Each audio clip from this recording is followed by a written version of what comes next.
بسم اللہ الرحمن الرحیم نحمدہ ونصلی علی رسولہ الکریم اما بعد۔ پیارے پیارے بچوں، ننھے منھے پھولو، اللہ تعالیٰ آپ سب کو ہمیشہ خوش رکھیں۔ الاحسان اکیڈمی والے چچا کی طرف سے السلام علیکم ورحمۃ اللہ وبرکاتہ۔ پیارے بچوں، ہماری کہانی چل رہی ہے مسجد اقصیٰ اور فلسطین۔ اس کے 12 حصے ہم سن چکے ہیں، آج ہے اس کا 13واں حصہ۔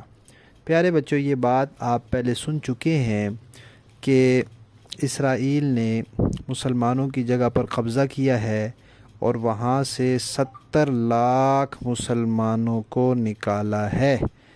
70 لاکھ فلسطینی مسلمان اس وقت وہاں سے بیچارے باہر نکلے ہوئے ہیں، جن میں سے 45 لاکھ تو بیچارے ایسی جگہ رہ رہے ہیں جن کو مہاجر کیمپ کہتے ہیں، جہاں رہنے کے لیے گھر نہیں ہوتے، خیمے ہوتے ہیں، تھوڑی بہت ضروریات ہوتی ہیں۔ تو اس کے علاوہ وہاں جو پانی ہے، پانی کا وہاں کمی ہے، ضرورت کا پانی تھوڑا ہے، پینے کے لیے جو ضرورت ہوتا ہے وہ کم ہے۔ تو اس پانی میں سے بھی کوئی 85% پانی پر اسرائیل نے قبضہ کیا ہوا ہے، اور فلسطینی مسلمانوں کے لیے صرف 15% پانی انہوں نے بچایا ہے۔ کتنے ظالم ہیں۔ پھر کبھی ایسے ہوتا ہے کہ پیارے بچوں، جو مارچ کا مہینہ ہوتا ہے نا، اس کی 30 تاریخ آتی ہے۔ اس 30 تاریخ کو فلسطینی مسلمان احتجاجی مظاہرہ کرتے ہیں، اور اس میں کسی کو کہتے تو کچھ نہیں ہے، صرف اکٹھے ہوتے ہیں اور نعرے لگاتے ہیں اور یہ اعلان کرتے ہیں کہ مسجد اقصیٰ ہماری ہے، ہم نے اس کو آزاد کرانا ہے۔ تو وہ جو جلوس ہوتا ہے، ان کا مظاہرہ ہوتا ہے، اس پر بھی اسرائیل بمباری کر دیتا ہے۔ 2018 میں، یعنی آج سے 5 سال پہلے، ایک رپورٹ تھی، اس میں یہ بات آئی تھی کہ اسرائیل ہر سال 250-300 فلسطینیوں کو ویسے ہی شہید کر دیتا ہے۔ ایک تو یہ نا کہ چلو لڑائی شروع ہوتی ہے تو اس میں پھر نہیں ویسے ہی انہوں نے اپنا مشغلہ بنایا ہوا ہے اور شغل بنایا ہوا ہے، جب دل کرتا ہے کسی فلسطینی کو شہید کر دیتے ہیں۔ اب دیکھیں نا، اسرائیل یہ سارا ظلم کر رہا ہے اور امریکہ اس کی پوری مدد کر رہا ہے۔ امریکہ بھی، برطانیہ بھی، اسرائیل بھی، وہ فرانس بھی، یہ سارے اس کی پوری مدد کر رہے ہیں۔ تو یہ سارے مل کے مسلمانوں کو مار رہے ہیں، مسلمانوں پر ظلم کر رہے ہیں۔ پیارے بچوں، مسلمانوں کے خلاف کافر سارے اکٹھے ہو جاتے ہیں، تو کافروں کے خلاف بھی مسلمانوں کو اکٹھے ہونا چاہیے نا۔ آپ نے دعا کرنی ہے کہ اللہ تعالیٰ سارے مسلمانوں کو اکٹھا کر دیں اور سارے مل کے اسرائیل کو دنیا سے ختم کر دیں۔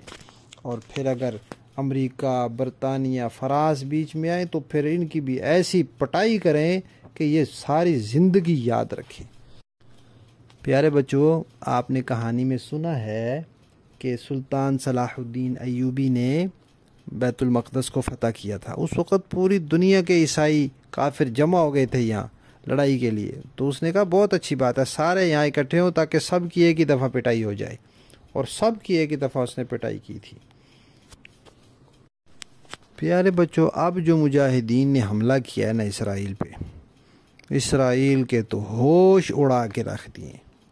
اسرائیل نے پوری دنیا میں یہ مشہور کیا ہوا تھا کہ ہماری فوج بہترین فوج ہے، ہمارے جو اطلاعات کے ادارے ہیں کہ ہم ہر بات کی خبر رکھتے ہیں کہ کون کیا کر رہا ہے، کون ہمارے پر حملے کی منصوبہ بندی کر رہا ہے۔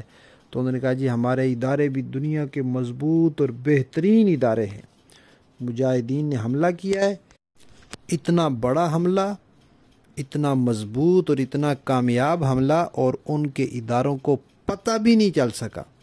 اتنے ان کے فوجی مر گئے، اتنے ان کے بندے پکڑے گئے، اتنا ان کا نقصان ہوا، پوری دنیا میں اسرائیل ذلیل ہو گیا۔ اس نے جتنے دعوے کیے تھے نا، سارے دعوے اس کے منہ پہ مارے گئے ہیں۔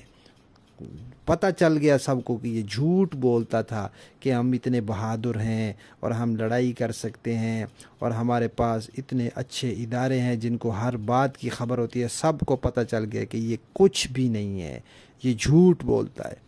اب امریکہ نے اس کو پیسے بھی دیے ہیں، اس کو فوجی بھی دیے ہیں، اس کو اسلحہ بھی بھیج رہا ہے، مسلسل کھانے پینے کا سامان سب کچھ بھیج رہا ہے، پھر بھی وہ اسرائیل مجاہدین کا مقابلہ نہیں کر سکتا۔